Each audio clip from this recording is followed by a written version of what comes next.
Hello students, आज हम लोग देखने वाले हैं हमारा इलस्ट्रेशन नंबर 6। इलस्ट्रेशन नंबर 6 में हमारे पास फर्स्ट ऑफ ऑल तो ये देखना है कि क्या इन्फॉर्मेशन अवेलेबल है। Clear. If the probability that value of a standard normal variable z lies between 0 and z score 1, यहाँ पे क्वेश्चन कुछ थोड़ा सा चेंज हो गया। और क्या चेंज हो गया तो कि हमें डायरेक्टली z का वैल्यू दिया है। आगे के जितने भी हम लोगों ने इलस्ट्रेशन किए 5 तक के, उसमें कैसा था गाइस, तो कि आपको x का वैल्यू दिया जाता था, फिर हम उसको z में कन्वर्ट करते थे और फिर नॉर्मल कर्व से हम लोग एरिया फाइंड करते थे।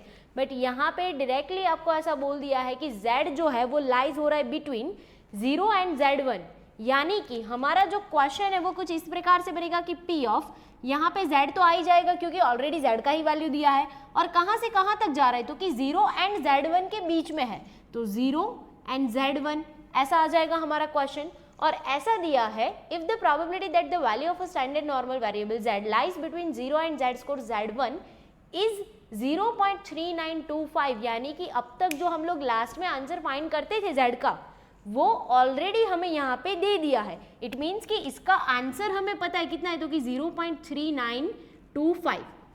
हमारा क्वेश्चन कुछ ऐसा है कि 0 से z1 तक के बिटवीन का एरिया है हमारा 0.3925। Then obtain the possible values of a z score z1। हमें ये z1 के लिए वैल्यूज फाइंड करनी है कि 0 से वैल्यू कहाँ तक हम लोग जाते हैं तो हमारा इतना आंसर आएगा। क्लियर। अब हम लोगों को ये चेक करना है कि ये वैल्यू जो है वो प्लस होगा या फिर माइनस होगा, क्योंकि हमें तो पता नहीं है कि ये वाला प्लस वाला एरिया है या फिर माइनस वाला एरिया है, तो हमें दोनों तरीके से फाइंड करना पड़ेगा। तो फर्स्ट ऑफ ऑल हम लोग नॉर्मल कर्व ड्रॉ कर लेते हैं, और हमें पता है कि यहाँ पे बीच में 0 होता है, minus infinity two plus infinity. अब देखना ये है, ये एरिया जो है 0.3925 लेफ्ट हैंड साइड भी हो सकता है और राइट हैंड साइड भी हो सकता है। क्लियर। तो हम लोग कुछ ऐसा सपोज करते हैं कि भाई चलो first of all right hand side check करते हैं कि यहाँ कहीं पे कुछ z1 हो सकता है और उसका जो एरिया है 0.3925 वो इतना होगा। क्लियर। ये एरिया 0.3925 हो सकता है। तो गाइज जब भी आपको प्रोबेबिलिटी का आंसर दे दिया जाता है तब आपको क्या करना पड़ेगा, रिवर्स देखना पड़ेगा। रिवर्स इन द सेंस क्या होगा तो कि ये हमारा z टेबल है। क्लियर। z टेबल में अब तक हम लोग ये हॉरिजॉन्टल और वर्टिकल लाइन में से वैल्यू देखते थे कि अगर 2 डिजिट है तो यहाँ से देखते थे और यहाँ से देखते थे। क्लियर। बट यहाँ पे ऑलरेडी हमें आंसर पता है 0.3925। इट मीन्स कि आपको बिटवीन वाले जितने भी जो वैल्यूज दिए हैं ना, उसमें आपको 0.3925 फाइंड करना पड़ेगा। यानी कि यहाँ से सारे जो वैल्यूएशन है उसमें से 39 वाला सीरीज देखो तो यहाँ पे कुछ मिल रहा है, तो कि यस यहाँ पे देखो आपको मिल जाएगा कि 0.3925। अब चेक करो कि वो 0.3925 कौन से मेजरमेंट पे मिलता है। तो देखो यहाँ पे लाइन है 1.2 और ऊपर लाइन है 0.4, यानी कि हमें इतना पता चला कि ये वाला जो एरिया है वो 1.24 पे अगर हमारा z1 0 से लेके 1.24 तक जाता तो हमारा ये आंसर मिलता।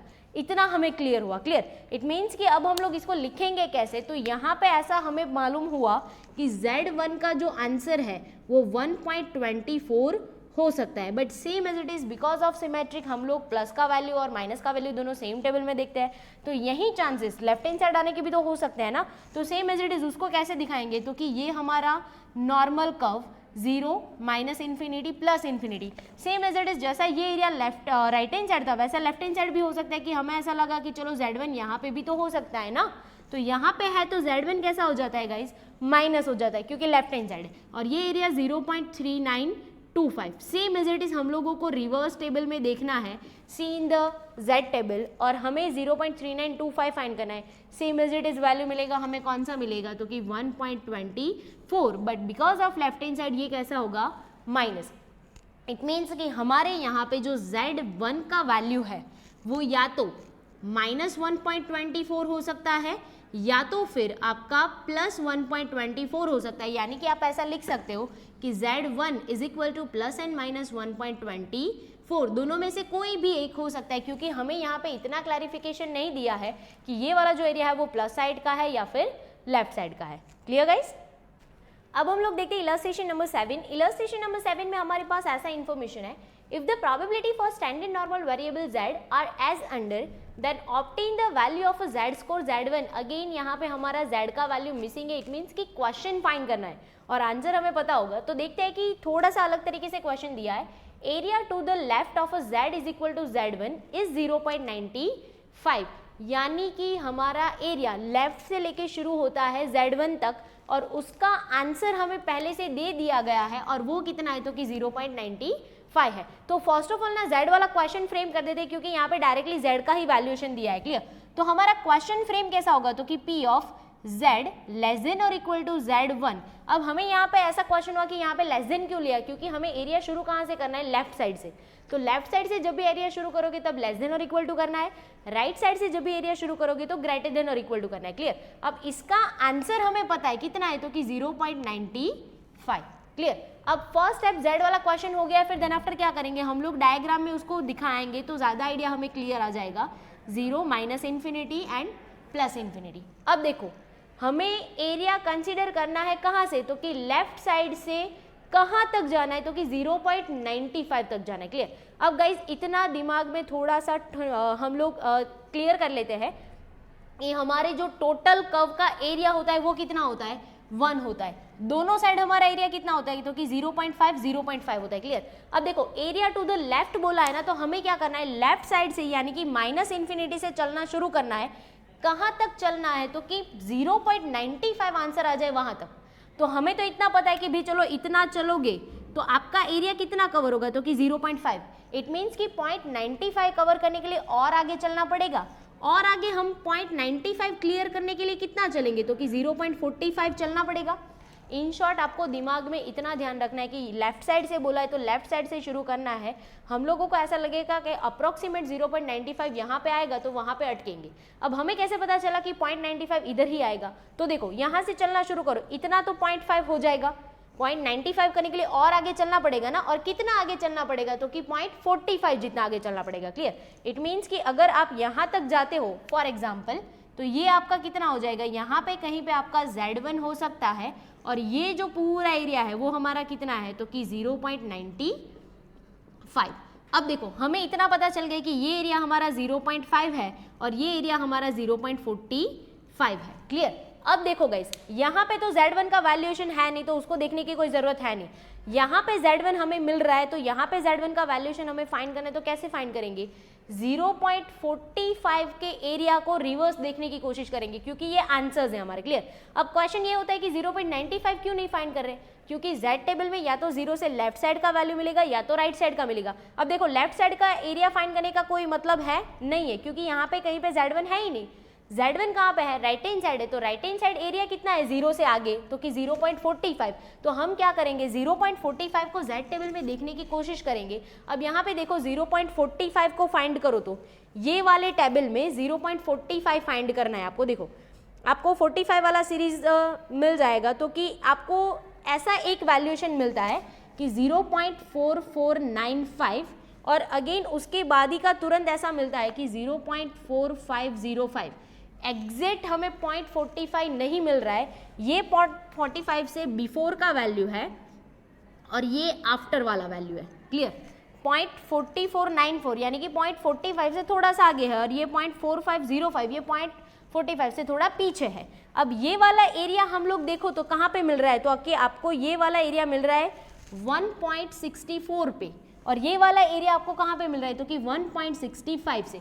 अब हमें क्वेश्चन ये होगा कि एग्जैक्ट वैल्यू तो मिल नहीं रहा है तो दोनों में से कंसीडर कौन सा करेंगे, तो सिंपल अब हमें यही सोचना है कि जब भी हमें एग्जैक्ट वैल्यूएशन नहीं मिलता है तब हम क्या करेंगे तो कि जो हमारा Z स्कोर है उसका क्या करेंगे तो कि एवरेज ले लेंगे। क्लियर? अब इन दोनों का एवरेज करो कितना होगा 1.645 यानी कि हमारा Z1 जो है उसका आंसर कितना होगा 1.645। अब ये हो गया डायरेक्टली हमारा आंसर मिल गया गाइस, बट ये आंसर हमें कैसा मिला ना उसका हमें इंटरप्रिटेशन दिखाना पड़ेगा नोटिफिकेशन में कि ये 0.45 हम कैसे लाए, Z1 राइट हैंड साइड हमारा कैसे आया और ये आंसर हमें कैसा मिला। क्लियर? तो फर्स्ट ऑफ ऑल हम लोग उसको नोटिफिकेशन में दिखा देते हैं यहीं पे ही। ये बिफोर आफ्टर वैल्यू फाइंड करने से पहले आपको दिखाना पड़ता है। तो फर्स्ट ऑफ ऑल हम लोगों को इतना पता था कि हमारा जो P of Z less then और इक्वल टू Z1 है वो कितना है तो कि 0.95 है। क्लियर?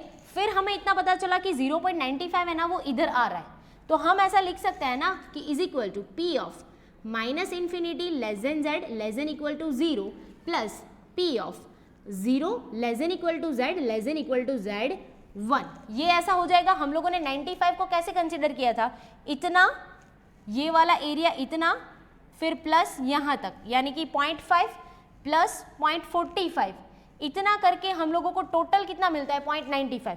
तो हम लोग क्या ऐसा लिख सकते हैं कि 0.95 की जगह पे इतना माइनस इन्फिनिटी से 0 और 0 से लेके Z1 उसका वैल्यूएशन होता है 0.95। अब चेक करो, अब गाइज जब भी आप Z1 का जो रिवर्स एरिया देखते हो ना, आपको उसको अलग दिखाने की कोशिश करनी पड़ती है, यानी कि आपको ये दिखाना पड़ेगा कि 0.45 कैसे मिला, क्योंकि ये तो प्रॉपर्टी के अकॉर्डिंग मिल जाएगा आपको। क्लियर?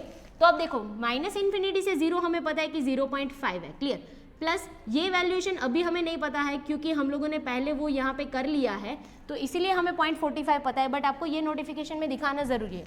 और इज इक्वल टू हो जाएगा 0.95। अब देखो P of 0 less than equal to Z less than equal to Z1 is equal to 0.95 minus 0.5, यानी कि ये जो वैल्यूएशन हमारा आएगा Z1 तक का वो कितना होगा 0.45, और हमें रिवर्स वैल्यू किसका देखना है तो कि 0.45 का देखना है। क्लियर? अब आपको ऐसा दिखाना है, पहले हम लोग क्या करेंगे Z वाला क्वेश्चन फ्रेम करेंगे, फिर ये टेबल में ना यानी कि हमारा जो नॉर्मल कर्व है ना उसमें पहले सब कुछ दिखा देंगे कि कौन सा एरिया कहाँ से कहाँ तक प्लस माइनस करना है, और डायरेक्टली हम लोग Z फाइंड कर भी लेंगे। क्लियर? फिर आपको ये सारे स्टेप्स दिखाने हैं कि ये जो अलग एरिया जिसका रिवर्स हम लोग देखते हैं ना उसको कैसे फाइंड किया ना वो दिखाना पड़ता है, यानी कि 0.45 को हमने कैसे फाइंड किया ना वो हमें यहाँ पे नोटिफिकेशन में दिखाना पड़ेगा। और फिर देन आफ्टर क्या करेंगे, 0.45 का जो हम लोगों ने रिवर्स देखा बिफोर और आफ्टर वैल्यू करके फिर हम लोगों ने उसका वैल्यूएशन फाइंड किया, वो हम लोगों को यहाँ पे दिखाना पड़ेगा। क्लियर? तो ये हो गया हमारा फर्स्ट क्वेश्चन। सेकंड क्वेश्चन हमारा कुछ ऐसा है कि area to the right of Z is equal to Z1 is 0.05, यानी कि हमें अब फर्स्ट ऑफ ऑल क्या करना पड़ेगा, Z वाला क्वेश्चन बनाना पड़ेगा।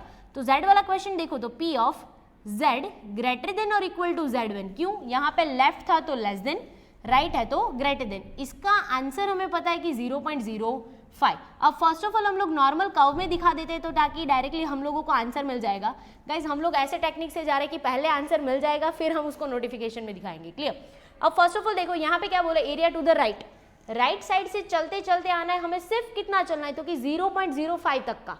हमें पता है कि ये तो पूरा 0.5 होता है, हमें थोड़ा सा चलना है, यहाँ पे कहीं पे हमारा Z हो सकता है, ये एरिया हमारा 0.05 वाला एरिया है। क्लियर? अब देखो गाइज हमें टेबल में ऐसा भी बोला है ना कि 0 से टच एरिया आप फाइंड कर सकते हो, उसके अलावा का और कोई एरिया फाइंड नहीं कर सकते, बट हमें इतना तो पता है ना कि ये वाला डिस्टेंस अगर हम लोग यहाँ पे फाइंड कर लेंगे तो ये वाला हमारा Z1 मिल जाएगा। तो ये डिस्टेंस कितना होगा, हमें पता है कि ये टोटल होता है 0.5, 0.5 में से माइनस 0.05 माइनस कर दोगे तो ये मिल जाएगा, ये मिलेगा आपको 0.45। क्लियर? अब देखो हमें Z1 का एरिया दिखाना है तो फर्स्ट ऑफ ऑल ये दिखाना पड़ेगा ना कि 0.45 आपको कैसे मिला।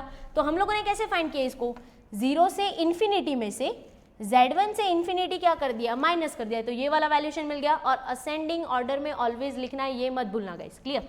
अब फर्स्ट ऑफ ऑल देखो यहाँ पे हम लोग लिख देते हैं उसका नोटिफिकेशन कैसे मिला, तो कि P of 0 less than equal to Z less than infinity, इतने में से ये वाले एरिया में से हमने इतना एरिया माइनस किया। Clear? Minus P of Z1 less than equal to Z less than सिर्फ लेस देन इन्फिनिटी, इन्फिनिटी के साथ लेस देन इक्वल टू या ग्रेटर देन इक्वल टू कभी नहीं आएगा। क्लियर? तो ये कितना हो गया 0.5 माइनस 0.05 इज इक्वल टू हमें मिल जाएगा 0.45। अब हमें रिवर्स वैल्यू जो है वो किसका देखना है तो कि 0.45 का, और ऑलरेडी हम लोग यहाँ पे 0.45 का रिवर्स एरिया देख चुके हैं और हमें कितना मिला है तो कि 1.645, यानी कि यहाँ पे भी हमारे Z1 का वैल्यूएशन कितना होने वाला है गाइस, तो कि 1.645। Clear guys? ये रिवर्स वाले मेथड में आपको यही ध्यान देना है कि फर्स्ट ऑफ ऑल Z वाला क्वेश्चन बनाओ, डायग्राम में उसको ड्रॉ कर दो और फाइंड कर लो कि कौन सा एरिया हमें रिवर्स दिखाना है। क्लियर? फिर वो रिवर्स एरिया देख के पहले आंसर फाइंड कर लो और फिर वो रिवर्स एरिया हमें कितना मिला, कैसे मिला ना, उसको ऐसे नोटिफिकेशन में आप दिखा दो। क्लियर?